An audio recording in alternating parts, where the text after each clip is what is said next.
Hello students, चलो आज देखते हैं questions.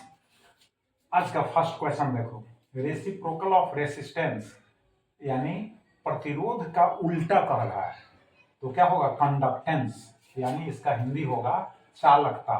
G is equal to 1/R ohm inverse, इसको मोह भी बोलते हैं, लिखते भी हैं।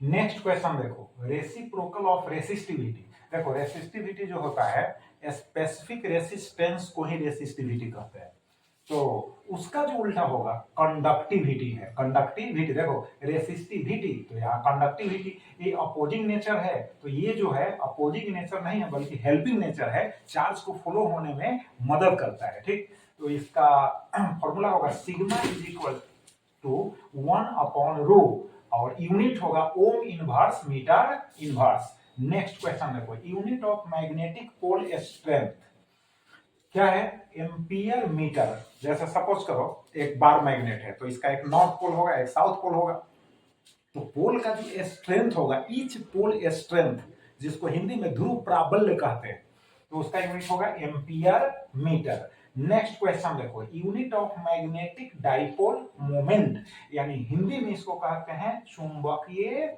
द्विध्रुव आघूर्ण, अब उसका जो यूनिट होगा एम्पियर मीटर स्क्वायर, क्योंकि pole strength I into length of the dipole होता है, तो लेंथ का unit metre, ampere metre pole strength का, तो ampere metre square. Next question देखो, weber is the unit of, very fine question है, weber is the unit of magnetic flux. Weber किसका unit होता है, तो वेबर मैग्नेटिक फ्लक्स यानी चुंबकीय फ्लक्स का यूनिट होता है, राइट।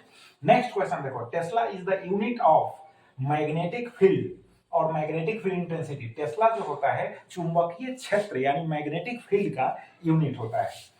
अब ऐसे क्वेश्चन पूछ सकता है 5 टेस्ला इज इक्वल टू, तो अगर 5 टेस्ला इज इक्वल टू होगा तो 5 वेबर अपॉन मीटर स्क्वायर, यानी 5 वेबर पर मीटर स्क्वायर। अगर यहाँ 10 लिखता है तो 10 वेबर पर मीटर स्क्वायर, 20 लिखता है तो 20 weber per metre square, right.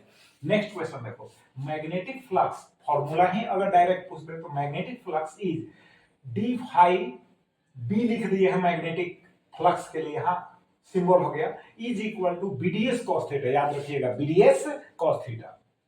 DS का है एरिया वेक्टर का मैग्नीट्यूड है, बी जो है मैग्नेटिक फील्ड का मैग्नीट्यूड है, थीटा जो होगा कॉस थीटा में जो थीटा है ये दोनों वेक्टर्स के बीच का एंगल है, राइट। नेक्स्ट क्वेश्चन देखो, value of mu naught. Mu naught जो है परमिबिलिटी ऑफ फ्री स्पेस है, यानी निर्वात की चुंबकशीलता है, इसका वैल्यू देखो 4 pi into 10 inverse 7 tesla metre per ampere है।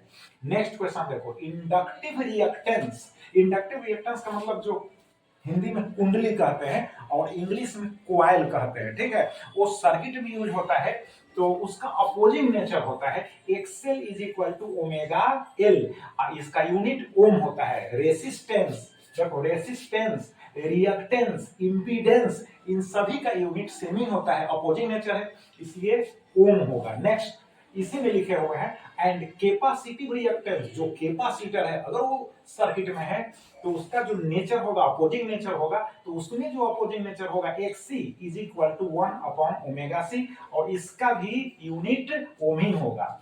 नेक्स्ट क्वेश्चन देखो, heat produced in a conductor, जब किसी कंडक्टर से होकर चार्ज फ्लो करता है तो हीट प्रोड्यूस होता है, तो हीट प्रोड्यूस जो होता है उसका फॉर्मूला है I square R T, I current है, आर रेसिस्टेंस है, T time for which current is flowing, और इसी को हम इलेक्ट्रिकल एनर्जी और इलेक्ट्रिक एनर्जी कहते हैं, यानी इलेक्ट्रिक एनर्जी को हम मेजर जो करते हैं वो प्रोड्यूस्ड हीट एनर्जी के रूप में, उष्मा ऊर्जा के रूप में हम मापते हैं। नेक्स्ट क्वेश्चन देखो, लास्ट है आज का, electric power is P is equal to V square upon R। V क्या है, वोल्टेज है, पोटेंशियल डिफरेंस, R रेसिस्टेंस है, इसको हम लिख सकते हैं वोल्टेज इंटू करंट, राइट। तो अब रिवाइज करो, थैंक यू वेरी मच।